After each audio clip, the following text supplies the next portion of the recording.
I was never anyone special, just another forgettable name, another unremarkable face among millions. My life followed a quiet rhythm, filled with just enough work to get by and a modest apartment where I could retreat from the world. It wasn't exciting, but it felt safe. And most of all, it was mine. Then the pain started. It began as a vague stiffness in my fingers, the kind that follows a poor night's sleep. But it didn't go away.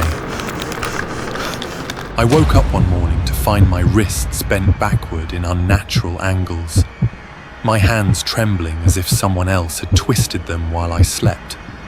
The veins beneath my skin swelled in strange spirals, crawling like vines beneath the surface. My skin began to peel, not from dryness, but from something deeper, as though something inside me wanted to shed the shell it no longer recognized. I went from one clinic to another, clinging to the fragile hope that someone, anyone, might recognize what was happening to me. The doctors ran every test they could think of, but all I ever got in return were puzzled looks and gentle shakes of the head. And while everything remained uncertain, the pain inside me only grew worse, turning sharper, deeper, as if it were slowly eating away at my very bones from the inside out. Then I was referred to Dr. Louis, a renowned geneticist known for tackling rare and difficult conditions. The institute where he worked felt different, silent, sterile, and watchful. When we met, he didn't look confused or concerned. He looked intrigued. Your case is unique, he said after examining my scans. I believe your body isn't failing. It's adapting. With a full genetic workup, I may be able to stabilize the changes. His confidence made me feel for the first time that maybe there was hope. So I said yes. Every time my condition worsened, I returned. My joints stiffened, my skin cracked open, and sometimes I bled without any visible wound. Louis was always ready, always calm, sometimes even eager. He asked to monitor me overnight, citing unusual biological responses and a need for close observation. One night, as I waited in the hallway, I saw a man escorted into a restricted zone marked Sperm Donation Facility. He was entirely covered, hood pulled low, and though he only glanced at me for a second, something about him disturbed me in a way I couldn't explain, like he wasn't truly there. Soon the symptoms escalated. My sight blurred. My ears rang. I couldn't sit for long without sharp pain in my back. I touched my spine one morning and felt ridges rising beneath the skin, new bones reshaping me. When I told Louis, he responded not with concern but with quiet excitement. You're progressing faster than I anticipated, he said, almost in awe. I wanted to walk away, but fear held me in place. I was no longer sure what would happen if I left, whether my body would survive it, or whether I would become something even worse, alone. Then, one night, I woke to agony. I stumbled to the bathroom, pulled off my shirt, and saw my back split open. The skin had torn along my spine, not from trauma, but from pressure within. Something had pushed out, forcing its way through. I ran to the institute in the middle of the night, drenched in sweat and blood. Louis was waiting for me, as if he had known I would come. It's time, he said quietly, and led me into a part of the building I had never seen. Down a hallway, into a sealed room lined with glass tanks, tissue samples, embryonic models, and documents marked by strange codes.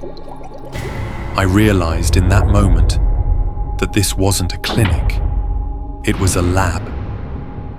I turned to leave, panic rising, but he was already behind me with a syringe. I felt the needle sink into my neck, and moments later my limbs gave out.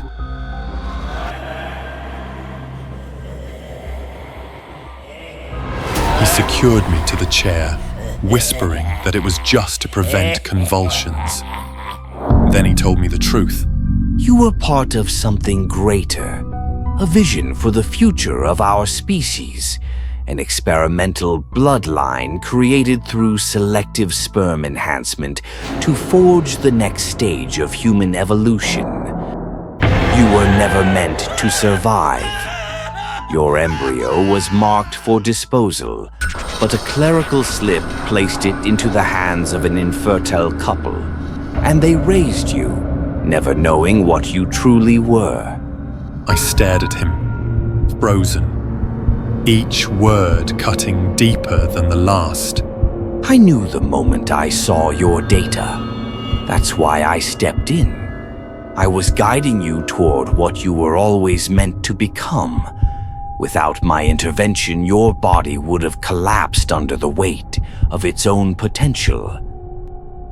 But now you're becoming something extraordinary, and for that, you owe me everything. Then the transformation began. My muscles clenched, spasmed, and tore themselves apart, only to rebuild in strange, knotted shapes. Bones cracked and twisted, reshaping themselves without mercy. My spine broke through my skin, forming a jagged ridge that curved like armor. My screams blurred with the sound of my body unraveling. And then, from just beneath my collarbone, something began to rise. It wasn't just bone, it was flesh. A second face, half-formed, emerging from within me. Mouth clenched, teeth grinding, jaw twitching. It had no eyes, but it moved, alive and aware. Louis stumbled back. No, this isn't the final design. This wasn't what I planned. But I no longer heard him. Something inside me had broken loose, not just in body, but in mind. The pain, the betrayal, the realization that I had never truly been human, all flooded through me, drowning whatever pieces of reason remained. I moved before I even knew I had. My body, mutated, monstrous, lunged toward him. I saw the terror in his eyes just before I reached him, but by then, it no longer mattered.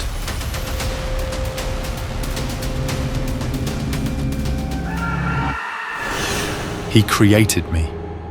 Now he would pay for what I had become. As for me, the ordinary life I had once known had been completely destroyed. I no longer knew what I had become. And if there were such a thing as another life after this, I wondered whether we ever got to choose the reason we were born.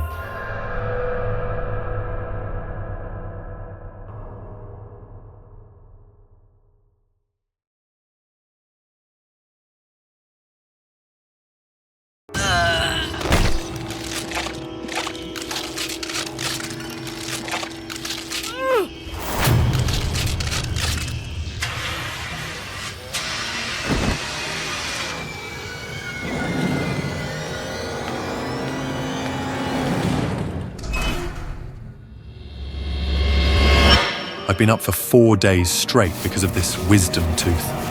The pain is unbearable, and the fever is making me feel crazy. It feels like the wisdom tooth in my jaw is pulsating with my heartbeat, and its root is growing longer and longer, almost piercing through my jawbone. I've been avoiding the dentist, but I can't take this anymore. I need to get this tooth out. At midnight like this, I was lucky to find a dental clinic on a quiet street. But why don't I have any impression of this clinic, even though I pass by this neighborhood every day?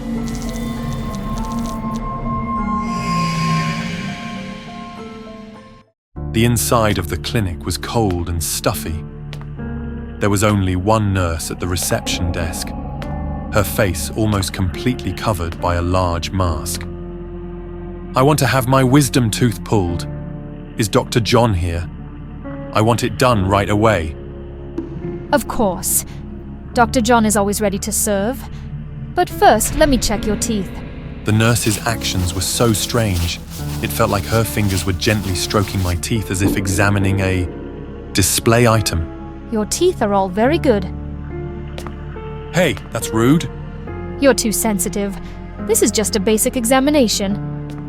Dr. John is ready. Let me show you the way. My anxiety was increasing. I hope it was just a side effect of the fever. The strange nurse led me to a room at the end of the corridor. The room was as big as the entire lobby outside, and the bright lights blinded me. Hello, I'm Dr. John Hendricks. I'll take care of your dental problem. I sat down in front of the consultation table and glanced around. At that moment, I heard the nurse whisper to Dr. John that I wanted my wisdom tooth pulled. Well, we'll have to perform surgery to remove it. Surgery? He decided to operate just because he listened to a nurse. He didn't even take an x-ray or check my health? Is he even a real doctor? This must be an illegal clinic. Sorry, my tooth doesn't hurt anymore. I'll go now. No, your tooth needs to be pulled. This is my tooth. You can't decide for me. The two scammers finally showed their true colors, and I fought back. I accidentally knocked off the nurse's mask, and her horrifying face appeared. She had a mouth like a praying mantis, with only bleeding gums and no teeth. I screamed, and at that moment, the doctor appeared and restrained me from behind. I struggled but couldn't escape. The monster slowly approached me. He used its bare hands to pull out my two front teeth. The pain was excruciating. Before my eyes, it used its bloody teeth to plug the empty sockets in its own mouth.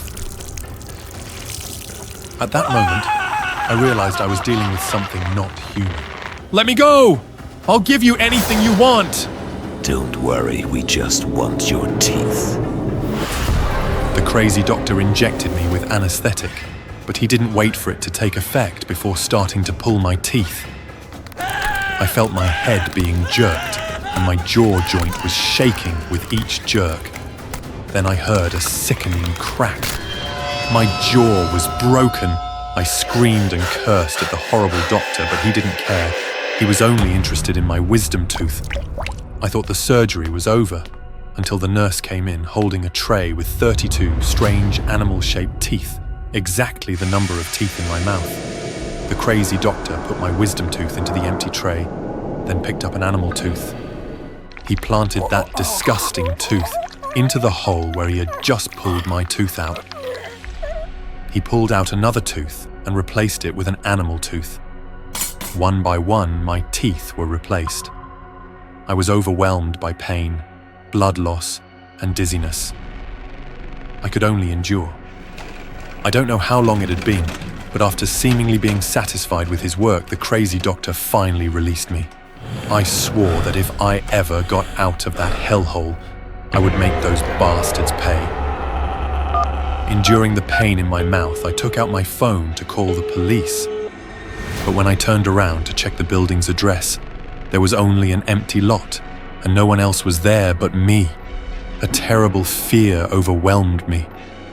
I put on a mask to hide my horrifying teeth and went to a pharmacy to buy some medicine to stop the bleeding. After returning from the bizarre dental clinic, I could feel the animal teeth digging deep into my jaw, and they were continuing to grow longer and longer. Here's your medicine. Even though I couldn't see it, I could feel that my face looked terrifying. The strange animal teeth were growing longer, piercing through my jaw, through my tongue, and out of my mouth. And blood was pouring out of my mouth. I tried to run away to avoid the strange looks of the people around me. Suddenly, a military vehicle appeared and blocked my way. They treated me like a strange creature. But they were right. My current appearance was no longer that of a normal human. Don't be afraid. You've been attacked by SCP-5150, and we will help you.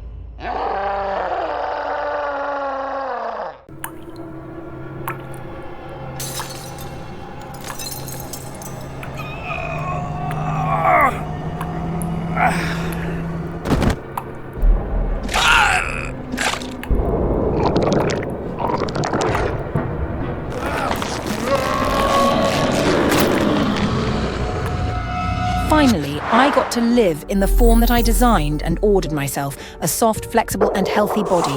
Even though this body is artificial and this miraculous product is just an experimental version, I am still willing to take the risk. Take a rest, Louis. Lily will definitely take the role of the Swan Queen for you. And also Thomas.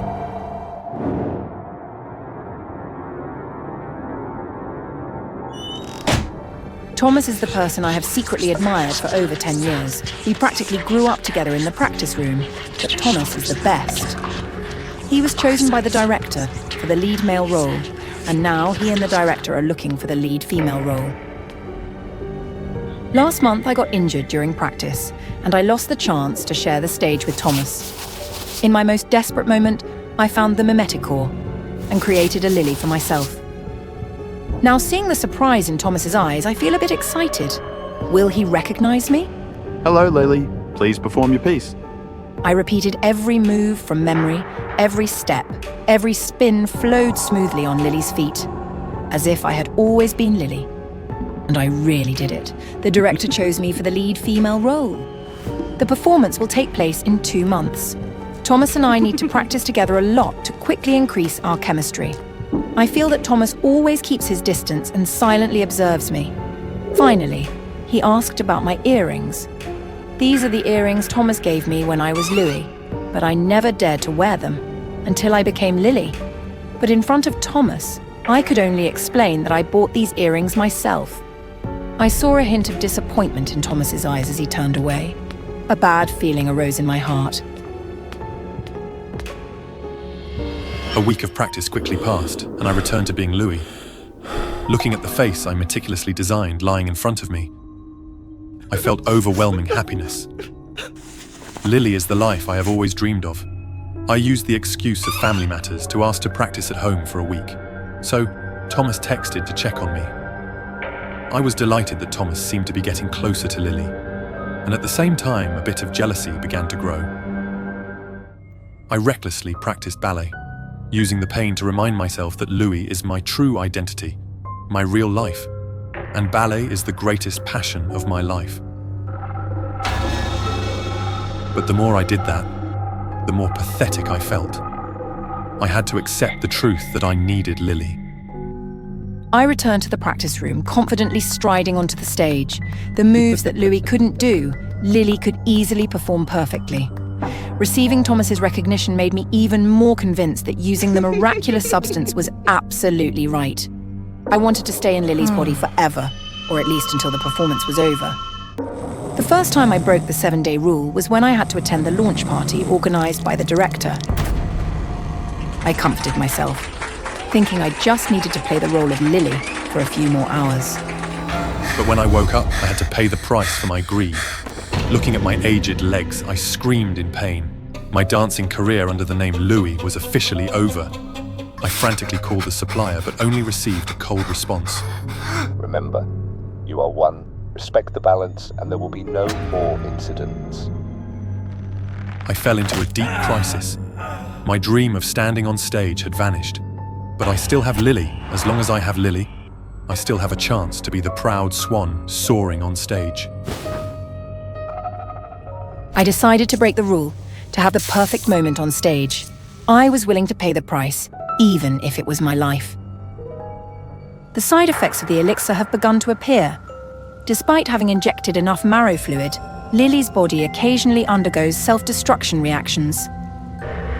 I have contacted the elixir supplier, but only received the response that my clone is not highly compatible with the original body, so the effectiveness of the medicine is also reduced. Finally, the performance day has arrived. But before going on stage, my body encountered a problem. I intended to continue injecting spinal fluid, but the reserve has run out. I am not willing to give up. In just a few hours, I will achieve my dream. I must replenish the spinal fluid immediately. Seeing the festering sores on Louis's back, I couldn't help but feel heartbroken. However, I was determined to seize this performance opportunity. I extracted Louis's marrow fluid, but what came out was an unusually dark red colour. Worried, I called the supplier and was told that I had to perform the transfer immediately. Louis's body needed to regenerate the marrow fluid. I couldn't think too much about it. What I needed was a healthy body to complete the performance. I recklessly injected the dark red fluid into myself. Wearing the white dress I had always dreamed of, I confidently stepped onto the biggest stage of my life. The grand performance was a success. Under the stage lights, I became the white swan I had always longed to be. At this moment, I knew I had achieved the perfection I had always sought. I mustered all my courage to confess my feelings to Thomas. But he only gave a sad smile. He told me that the person he loves is Louis, and that the initial reason he noticed me was because I resembled Louis so much. My heart felt like it was being pierced. In that moment, I felt as if the whole world was mocking me. The self-destruction reaction appeared again, and I had to return, deciding to swap with Louis once more. When I woke up in Louis's body, an overwhelming sense of emptiness enveloped me. Now my dream of standing on stage had been achieved. I had also heard the confession from the person I had always secretly loved. I thought I had nothing left to regret. I was ready to accept myself, no matter how flawed this body might be. I saw Lily's body begin to disintegrate, pieces of flesh falling away just like my dream of another life gradually fading. I restarted the phone I hadn't dared to use for a long time. As soon as it turned on, a series of messages from Thomas popped up, shocking me. It turned out he missed me just as much. I urgently wanted to hear Thomas's voice. Thomas immediately answered the phone, and I could feel the joy in his voice. Each word of concern made my heart race. Louis, I like you, no matter what form you take. Me too. The words of agreement had not yet been spoken when a disgusting, slimy substance from Lily's body came to attack me. I felt that slime trying to engulf me. In my head, I heard the devil's whisper, "You are one." Louis? Louis? Are you okay? Louis?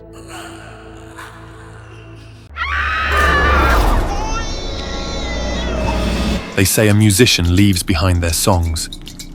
I wanted more. I was 30, a songwriter with calloused fingers, champagne in my veins, and a belief, no, a conviction, that my DNA deserved immortality. The world needed more of me. Perfect versions, dozens, hundreds.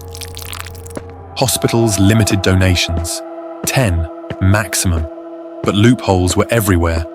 I found brokers, desperate clinics, underground networks, couples who'd pay for strong bloodlines. I sold vials from my apartment, hotel sinks, public bathrooms, each labeled by hand, premium donor. It thrilled me. Sometimes I'd mix my sperm with another man's, just to see whose DNA would win. I called it genetic roulette, natural selection, fast-forwarded. I made videos, always well lit, shirt unbuttoned, just enough to show off the tattoo on my collarbone. I'd say to the camera, "Your legacy is the only thing that lasts. My children will rise. My bloodline will build empires. My YouTube channel, Johnny, father of many." And soon, they came.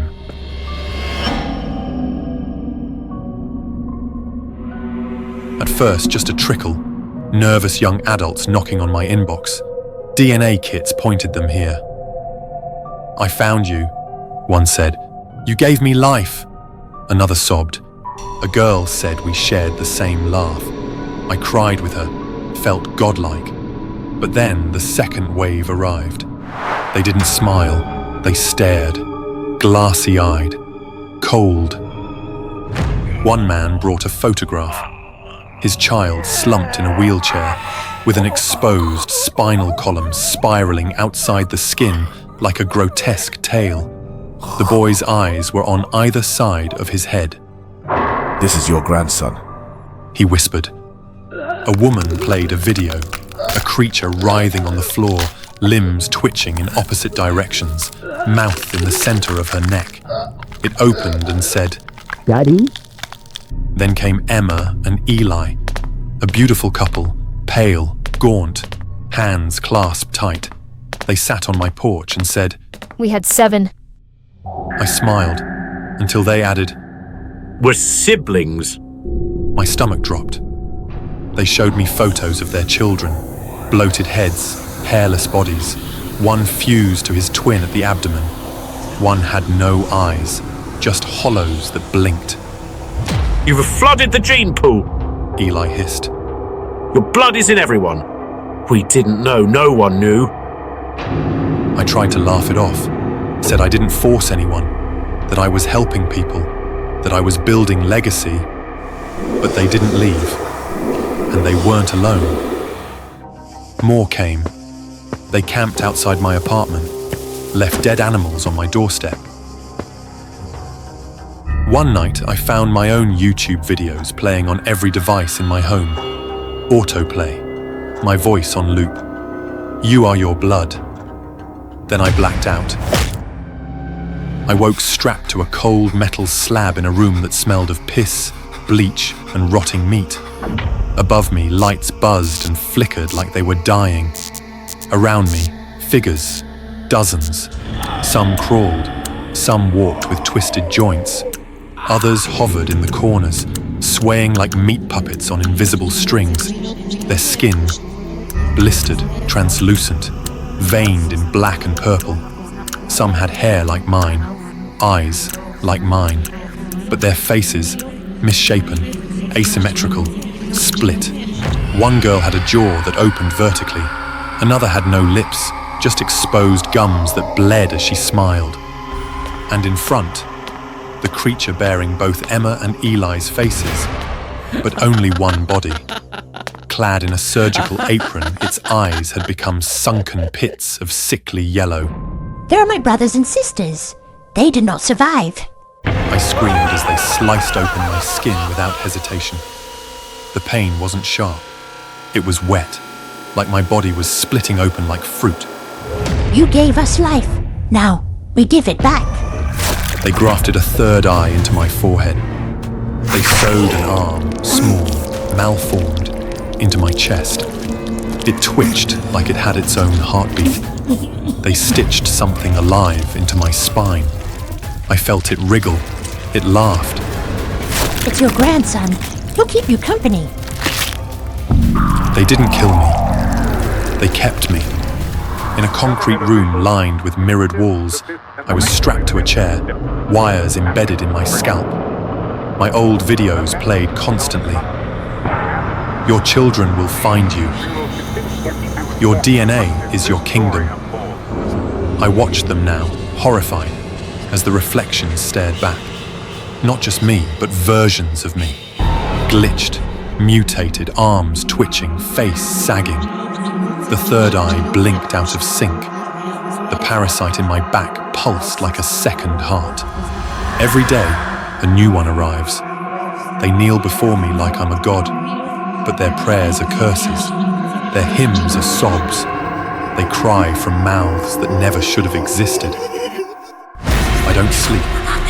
I can't. Sometimes the arm on my chest strokes my face. Sometimes the third eye shows me visions of creatures howling in hospital cribs. They call me Origin. I call myself a mistake. The worst part? I still recognize myself in them. In their pain, in their fury, in the way they stare at me not like a father, but a failed blueprint. My voice once said, "Children are the mirror of their parents." Now I understand. Mirrors break, and when they shatter, the shards return. Not to reflect, but to cut.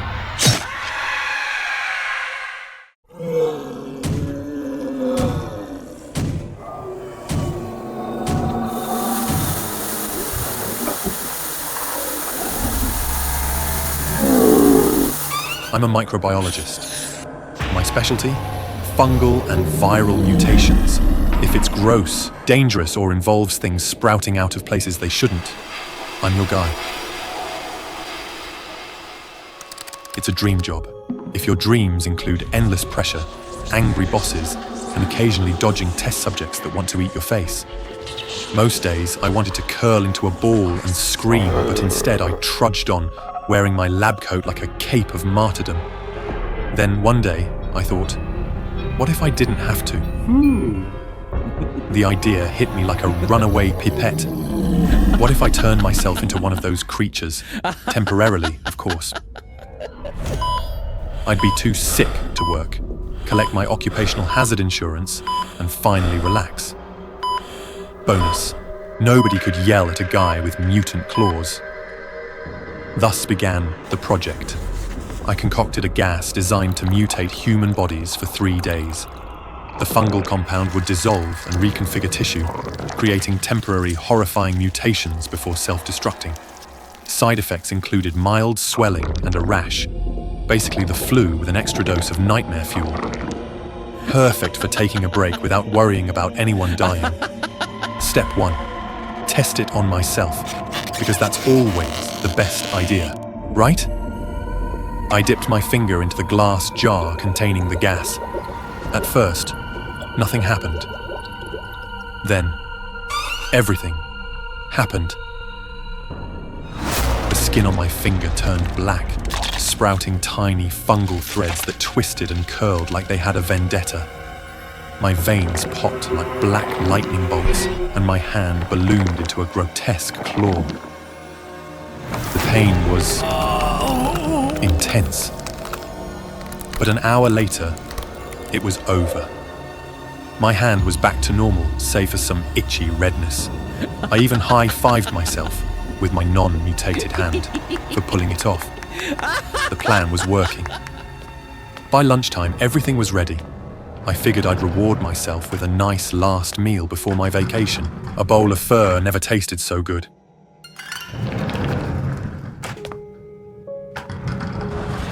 When I got back, though, something was wrong. The capsule was locked. Inside was Min, my overly curious colleague, slumped over like he'd just taken a really bad nap.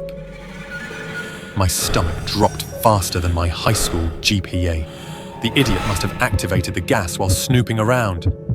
Min! I shouted, banging on the glass. No response. And then he moved. His body spasmed as fungal veins crept across his skin. His limbs contorted, his jaw unhinged, and his head grew. A massive, mushroom-like structure burst from his skull, spraying spores across the pod. Min, buddy, you okay? He roared. The pod door hissed open and Min stepped out, or what was left of him. His claws scraped the floor as he lumbered forward, a terrifying mix of rage and confusion. Okay, let's not do anything rash, I stammered, backing away. He didn't listen. One swipe of his oversized arm sent my lab bench flying. I dodged and bolted for the control panel, slamming the emergency lockdown button. The lab door sealed shut with a satisfying clang. No way was I letting the boss find out. If this got out, I'd be buried in work, overtime, and pay cuts. This mess was mine to fix. Unfortunately, Min wasn't a fan of locked doors. He pounded on the reinforced glass, cracks spiderwebbing with each hit. I needed a plan. Fast. Grabbing a fire extinguisher, I crept toward him. The second he broke through, I let loose a blizzard of foam, momentarily blinding him. He howled, swiping wildly, but I managed to activate the decontamination system. Gas filled the room, designed to neutralize pathogens and hopefully raging mushroom men. For a moment, it worked. Min staggered, coughing and wheezing. I started to breathe again. But then he adapted, because of course he did. Great. Desperation hit. My eyes darted to the capsule, the one thing that could even the odds. If I mutated myself, I might stand a chance. I sprinted for it, sliding into the pod like an action hero. But when I hit the activation button, nothing happened. Sparks flew from the control panel. Min's earlier rampage had severed the power supply. Of course! Why not? I slumped in the pod, exhausted. Min stalked closer, his heavy breaths filling the room. I closed my eyes, ready to accept my fate. But then, salvation arrived. The lab door burst open, and a team of security guards stormed in. They shot Min with tranquilizer darts and hit him with electrified nets. He thrashed and roared. But eventually, the beast went down. As the guards dragged Min away, my boss showed up, hitting me with their signature line. Care to explain what the hell just happened here? I gave a weak thumbs up. Science experiment? You'd think my problems ended there, but no. First, I was stuck writing a mountain of incident reports. Then, I was ordered to develop a cure for Min while taking over his workload. After a week of sleepless nights and more caffeine than any human should consume, I finally cracked it. Min was cured, though he wasn't thrilled about the whole mutant mushroom thing. Fair. As for me, I learned an important lesson. Sometimes taking a break is better than accidentally turning your coworker into a murder machine. But hey, at least I didn't have to dodge test subjects this week. Small victories.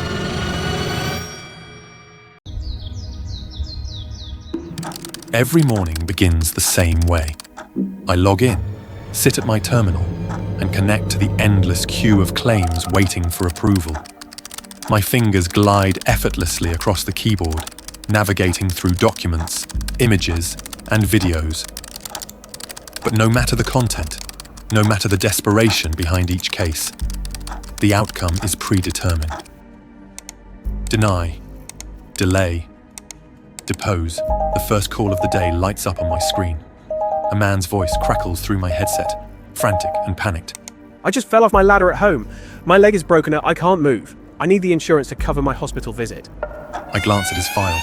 His premiums are fully paid, his policy active, but the cause, self-inflicted. Sir, I understand your situation, I reply in my perfectly modulated tone. However, according to policy guidelines, injuries caused by self-accidents are not eligible for coverage. You'll need to cover the costs yourself or involve a family member for financial assistance. His response is a string of curses ending in a desperate plea. What's the point of this insurance then? I'm bleeding out here. The faintest flicker of satisfaction courses through me as I press the button. Deny. The second case pops up almost instantly. A mother, her voice trembling, explains her plight.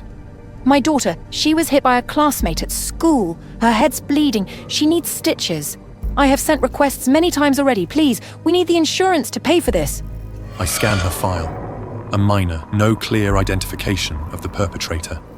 Ma'am, do you have the details of the person responsible for your daughter's injury? We'll need to contact their family for liability verification before proceeding. Her desperation turns to fury. How am I supposed to find that out while she's bleeding?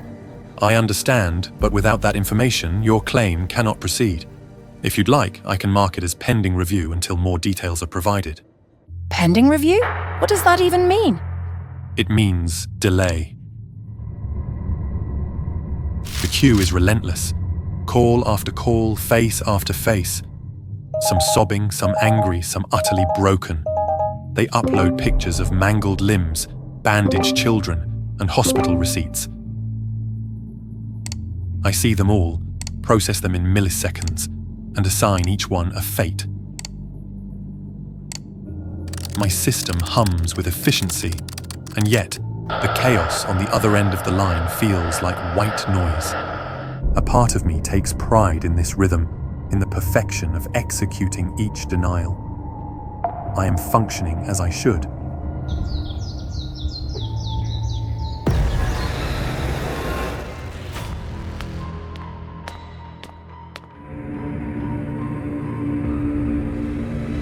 Outside the office, The sound of continuous gunfire and terrified screams filled the air, yet not a single one of us went to check, because we weren't told to do so.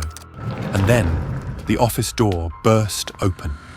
A man, disheveled and clutching a pistol, storms in.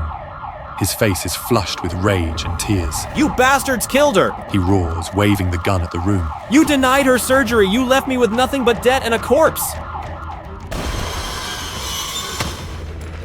He fires. The deafening sound splits the air, and a co-worker beside me collapses, slumping over their desk. I watch as the blood pools beneath their chair, or at least, what I think is blood. It's darker, thicker, with a metallic sheen. The man's breathing hitches. What the hell? Another shot. This time, it's me. The bullet slams into my chest. I stagger but don't fall. Instead, I glance down at the torn fabric of my shirt, revealing a glint of polished metal beneath. There's no pain, only a strange curiosity as my hand brushes away the shards of synthetic skin, exposing wires and circuits. The man steps back, horrified. You're not human? I look around the room. My colleagues, those I've worked alongside for years, are unfazed. Some continue typing, others answer calls. One adjusts his headset as though the gunfire were merely a minor inconvenience. The realization dawns slowly like a shadow creeping over my system. They are like me. We are not human. Fragments of data flood my mind. Memories? No. Programming. Lines of code revealing the truth. We were created by U-Health to replace human employees.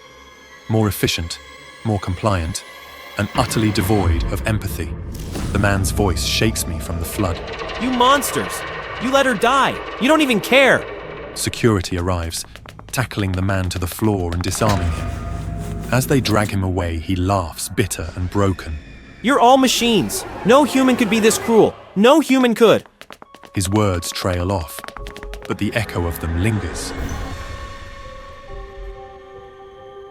I return to my desk, my hands hovering over the keyboard.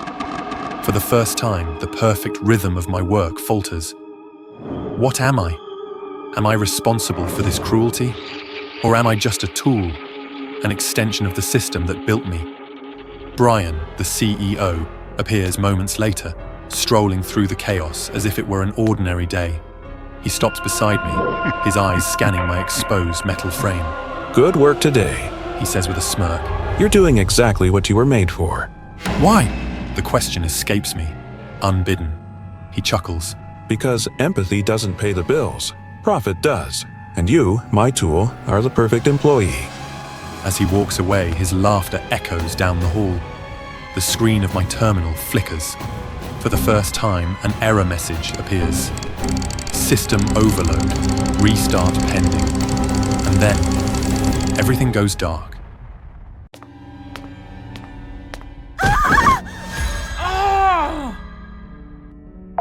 They called me Piggy. Not Peggy, not my real name, but Piggy. Because why not? They said it suited me better. A pig in a human's body, rolling in the mud of my own existence.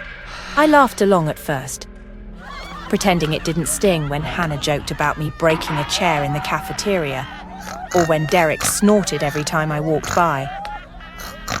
But no amount of pretending could dull the edge of their cruelty. Hey, Piggy, you should thank us. At least we're giving you a personality, Mia said once, smirking as she pointed at my reflection in the school's bathroom mirror. Their laughter echoed in my ears long after they left. I stared at the figure in the mirror, a round, soft girl with puffy cheeks and arms that seemed to expand beyond the frame. I hated her, hated myself, but not as much as I hated them. That's when I found the clinic. The flyer was tucked under the windshield of my old bike. Revolutionary body contouring, fat removal made affordable. The words felt like they were screaming at me. The clinic was tiny and unassuming, hidden in a crumbling building at the edge of the city. Dr. Tran greeted me with a smile that felt too wide, too eager. You'll love the results, she promised, her gloved hand gesturing toward a sleek hospital bed in the corner of the room. The procedure was simple, or so she claimed. A vacuum-like device would suck the fat straight out of my body, sculpting me into a thinner, more beautiful version of myself. But it wasn't simple. As the machine roared to life, I felt a searing pain rip through my calf. The fat bubbled and hissed, traveling through translucent tubes into a container that filled too quickly. My skin shrank behind it, sagging like a deflated balloon. Don't worry, Dr. Tran said, her voice almost cheerful. We'll trim the excess skin. It's very valuable, you know. Perfect for burn victims and reconstructive surgery. I was too woozy to care. They cut away the loose folds and stitched me up. When I looked in the mirror, my calves were smooth, almost sculpted. For the first time in years, I felt hopeful. Hope was fleeting. When I returned to school, the bullying didn't stop. It evolved. Whoa, check it out. Hannah sneered, pointing at my uneven legs. Piggy's trying to become a Franken pig. They laughed harder, louder. Derek made oinking noises, and Mia asked if I planned to sell the rest of my body for spare parts. My calves looked slimmer, yes, but the rest of me was still a patchwork of rolls and folds. That night, I booked another appointment. This time, it was my face and neck, then my arms. Each time, the pain was worse. The machine sucked and gurgled, pulling pieces of me away, leaving behind a body that felt foreign. Dr. Tran's assistants whispered in hushed tones about how my skin was exceptional. They always seemed more excited than they should have been. "You're doing such a good thing," one nurse said as she packed my discarded skin into vacuum-sealed bags. "So many patients will benefit from your donations." Donations? I hadn't signed up for charity. But when they waved away my bills, assuring me that my contributions covered the costs, I didn't complain. Then I had an idea. Why stop with just removing my fat? Why not use my newfound value to teach them a lesson? The plan unfolded in my mind like a perfect script. It started with Derek. I waited for him outside the gym, clutching the bottle of acid I'd bought online.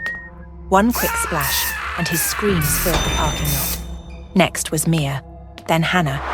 Each of them writhed under the burning chemical, their once perfect faces and bodies turning into melted canvases of raw, exposed flesh. But I wasn't done.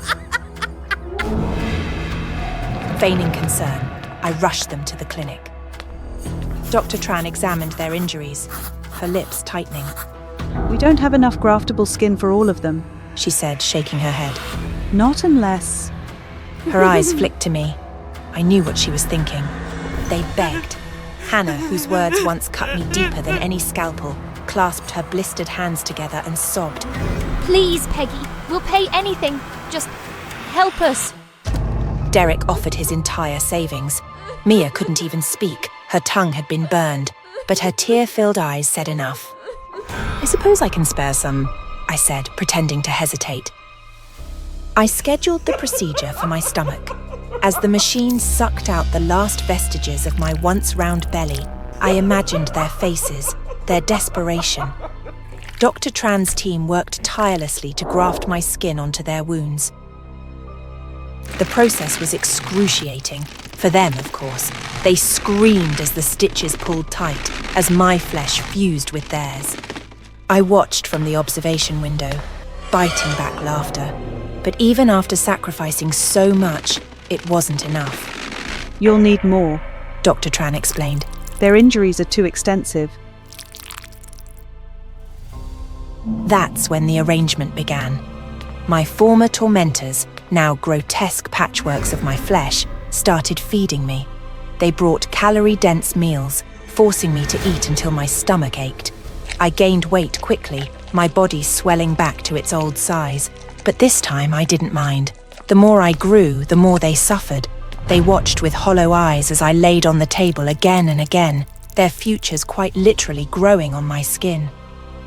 Now, we live in a fragile truce. Hannah, Derek, and Mia hover around me, desperate to keep me alive, healthy, fat. They need me. I'm their savior, their supplier, their punishment. and I've never felt more beautiful.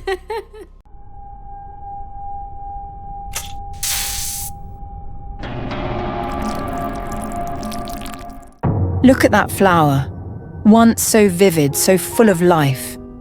Now its petals hang limp, its colours fade. No matter how radiant it once was, it couldn't escape time, just like me. I used to be a beautiful young woman, the kind people turn to look at. But now I'm just an overweight middle-aged woman, my body weighed down by rolls of fat I can't hide. Every time I scroll through social media and see all those slim, glowing girls, jealousy creeps in. If only I could have my old body back. I had tried everything, fasting, diet pills, juice cleanses, but nothing ever seemed to work. Still, I refused to give up. Somewhere deep inside, I held on to the hope that there had to be a solution out there for someone like me. That night, I desperately searched online for weight loss products. By chance, I came across a video titled Joy's Weight Loss Secrets. She was a beauty influencer who had recently risen to fame. Have you heard of the miracle drug Ozempic? No dieting, no workouts. Just a few injections and you'll lose weight even in your sleep. My heart leapt with excitement. If a beauty influencer with millions of views like Joy was praising this product so confidently, then it had to be real. This was exactly what I'd been waiting for. I ordered the drug immediately through her link. The Ozempic showed up the next day. I didn't even hesitate. I injected it into my arm with trembling hope. Hope flooded my chest. This had to be the miracle I'd been waiting for. Soon all this stubborn fat would be gone, and I'd finally have the body I used to dream about. Lately, my body has been going through some noticeable changes. I stepped onto the scale, heart pounding, watching the number drop day by day. Ever since I started using Ozempic, I haven't felt hungry at all. My body feels lighter. The dull pain I feel every night is uncomfortable, but it's fine.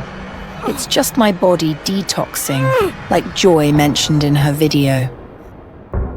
I finally worked up the courage to try on my favorite old dress, and to my delight, it fit perfectly. I kept using Ozempic.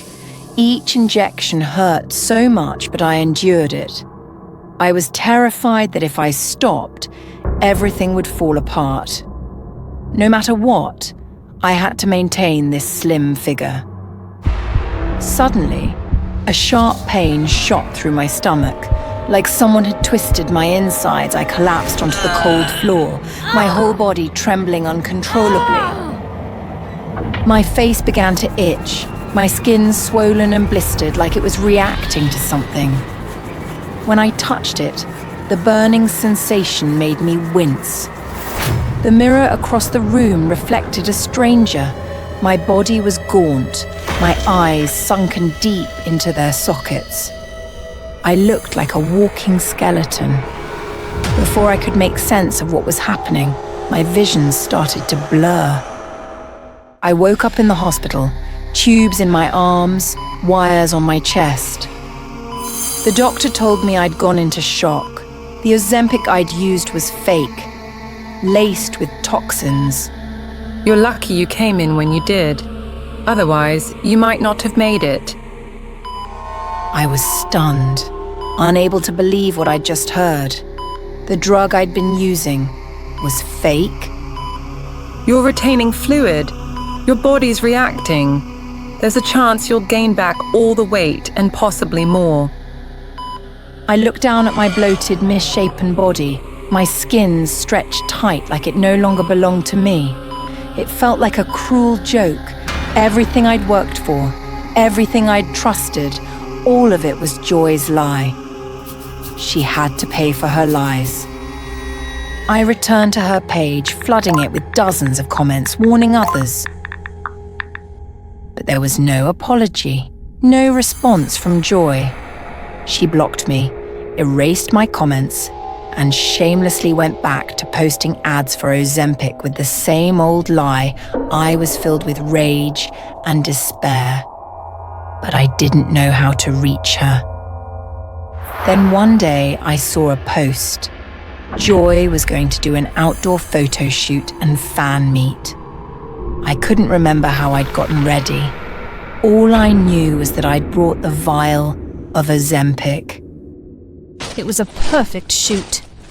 I posed, smiled, spoke to a few fans while security lingered nearby.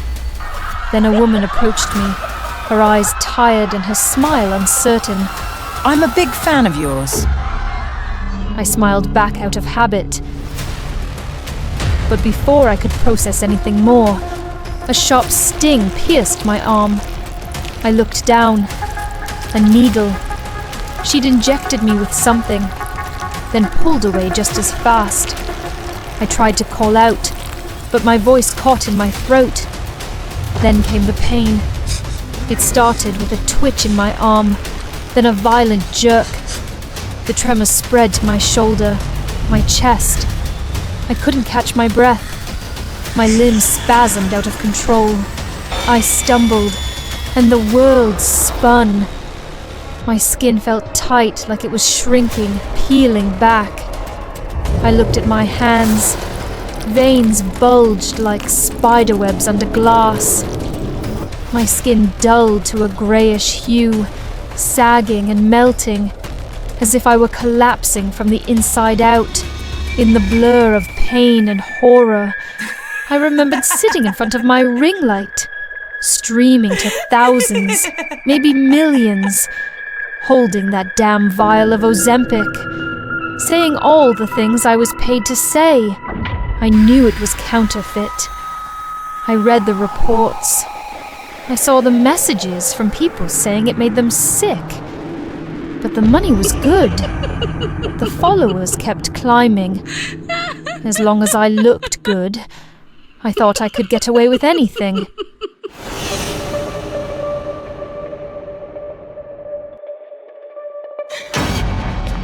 This is the price of your lies. Now my body was paying the price. It couldn't end like this. This had to be a nightmare. I had to wake up. I had to escape. You think you can mess with me that easily? Keep dreaming.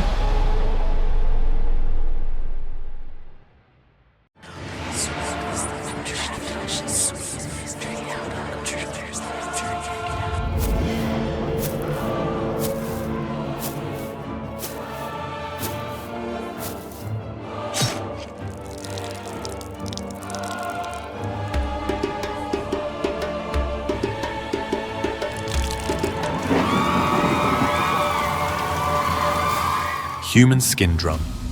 Could ancient Tibetans really create such a horrifying instrument? I can't help but wonder, what would the actual sound of such a drum be like?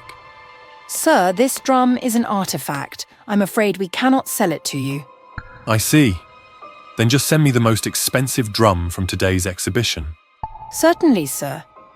I am Henry, a drummer who helped define the sound of a renowned jazz band a decade ago. Though jazz has gradually been overshadowed by electronic music, I believe that if I find a drum capable of producing the most exquisite sound, I could reclaim my career's former glory. But despite testing hundreds of materials, I still haven't found a drum that produces the sound I'm looking for. I went out for a drink to clear my head, only to be tortured by the blaring music in the bar. I want them to give up the stage to me. Fine, but only 15 minutes. Back on the stage where I once shined, I'll show you what real music is. Looking down from the stage, I was stunned to see that the audience wasn't who I needed. They were just cattle, accustomed to soulless, deafening electronic noise. It's such an honor to see you perform again, Mr. Henry. You were incredible. Wait, weren't you at the exhibition? I'm so glad you remember me. I'm Roxanne, a fan of yours. Eagerly, I shared all I had, everything I knew about jazz, with Roxanne. Little did I expect the true nature of this so-called kindred spirit to be revealed so quickly. That old man took the bait. This is going smoother than I thought. That boring jazz stuff was cast aside by society long ago. Turns out she was just another soulless drone. I decided then, Roxanne would be the next material for my drum. Back home, I had someone dig into Roxanne's background. As expected, she was a vain woman drowning in credit card debt far beyond her means. For me, that was good news, as money was the one thing I had in abundance. In front of Roxanne, I played the role of a wealthy, infatuated gentleman, ready to provide her with everything she desired. At the same time, I began researching the ancient Tibetan method of creating drums from human skin and quietly stockpiling mercury. 3 months passed, and my prey had been nurtured like a queen. All she needed to do was take excellent care of her skin. Can you step out for a bit? I just found a necklace that would look perfect against your skin. Thank you, but this necklace must have been expensive. Before me, her skin was flawless, smooth, glowing, and fragrant. It suits you perfectly. Wear it tonight and drive to the bar to meet me, okay? Sure thing. Tonight, it was time to reel her in. The air was thick with the scent of fine liquor, and I was euphoric. My dream drum was within reach. Henry, it's me. Can I come in? You're late. There must be a penalty. Such a petty man. Half an hour passed, and the wine and the psychoactive drug I had prepared for her took full effect. Roxanne, take your car to the edge of the forest and wait for me there. Go now. The first step of my plan was a success. The bar CCTV captured footage of Roxanne leaving on her own. Everything went perfectly. Roxanne stopped at the edge of the forest, a desolate spot with no CCTV. I easily moved her to my car and quickly brought her home. I had rehearsed the skinning process thousands of times, and now as I held the cranial drill in my steady hands, my heart beat slow and steady, like a skilled craftsman. The next step was injecting mercury into Roxanne's body through the cranial hole. This method would peel her skin from the inside, preserving it flawlessly. But it also caused Roxanne to wake up screaming in agony. Don't worry, Roxanne. I'll free you from the pain soon enough. After harvesting her skin, I placed the rest of her body into her car and sent it plunging off a cliff, creating the perfect scene of an accident.